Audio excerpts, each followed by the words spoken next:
राधे राधे दोस्तों, नमस्कार। आप सभी का फिर से एक बार स्वागत है हमारे चैनल अंजलि कुमावत 7 में।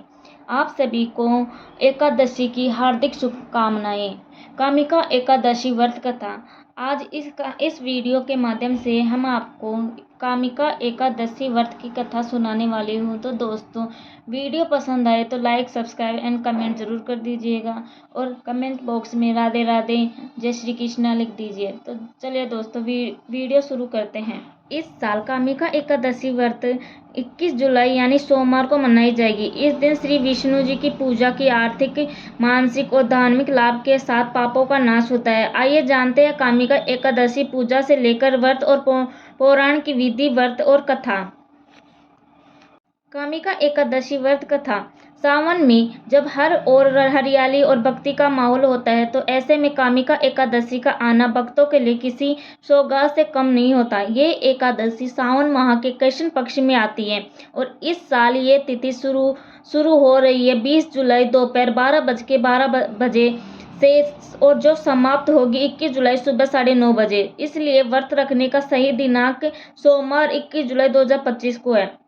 खास बात यह है कि इस बार सावन का दूसरा सोमवार और कामिका एकादशी एक ही दिन पड़ रही है, जिससे इस दिन की आध्यात्मिक महत्ता और भी बढ़ जाती है। कामिका एकादशी व्रत का महत्व। कामिका एकादशी पर भगवान विष्णु और माता लक्ष्मी जी की पूजा करने से धन, सुख, शांति, सामाजिक प्रतिष्ठा और मोक्ष की प्राप्ति होती है। मान्यता है कि इस दिन यदि पूरी श्रद्धा और विधि से पूजा की जाए तो पाप नष्ट होते हैं और जीवन में स्थिरता आती है। विष्णु जी को कुछ विशेष वस्तुएं जैसे तुलसी, पीले फूल, फल और वस्त्र अर्पित करने से करियर, नौकरी और रिश्ते में भी अच्छे परिणाम मिलते हैं। कामिका एकादशी पूजा कैसे करें?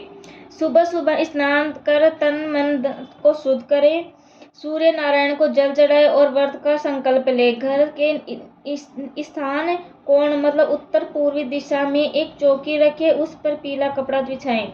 श्री हरि विष्णु की प्रतिमा या तस्वीर स्थापित करें और घी का दीपक जलाएं। भगवान को पीले पुष्प, पीले फल, पीले वस्त्र और पीले मिष्ठान आदि अर्पित करें। तुलसी का पत्ता जरूर अर्पित करें, ये विष्णु जी को सबसे प्रिय होती है। पूजा के बाद विष्णु जी की आरती करें और सब में प्रसाद बांटे। श्री विष्णु जी को प्रसन्न करने के लिए इन मंत्रों का जाप करें। नमो भगवते वासुदेवाय नमः, ओम विष्णुवे नमः, ओम विष्णुवे नमः, नमो नारायण नमः, श्री नमः नारायण हरि हरि, श्री कृष्ण गोविंद हरे मुरारी, हे नाथ नारायण वासुदेवाय। तो दोस्तों, अब चलिए व्रत की कथा सुनते हैं।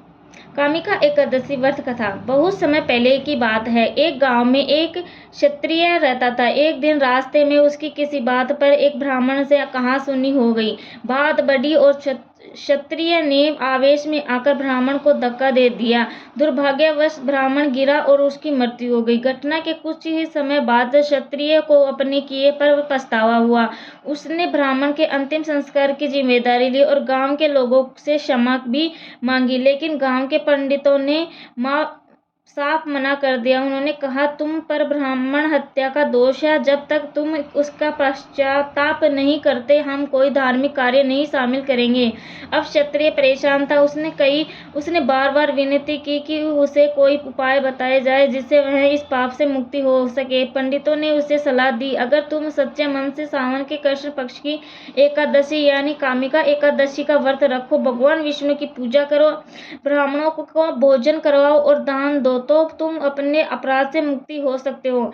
क्षत्रिय ने बिना देर किए व्रत की तैयारी शुरू की। उसने पूरे नियमों के साथ उपवास रखा, भगवान विष्णु की पूजा की, तुलसी अर्पित की और रात भर जागरण किया।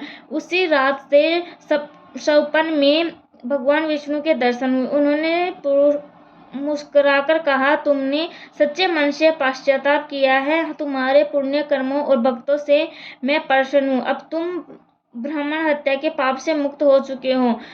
सुबह जब क्षत्रिय उठा, उसका मन शांत और हल्का था। गांव के लोग भी उसकी तपस्या से प्रभावित हुए और उसे फिर से स्वीकार कर लिया। कहा जाता है कि उसी दिन से कामिका एकादशी व्रत विशेष पुण्यदायी माना जाने लगा। इस व्रत की कथा केवल सुनने भर से ही यज्ञ के बराबर पुण्य मिलता है और अगर सच्चे मन से किया जाए तो पाप भी धुल जाते हैं। 2025 में आने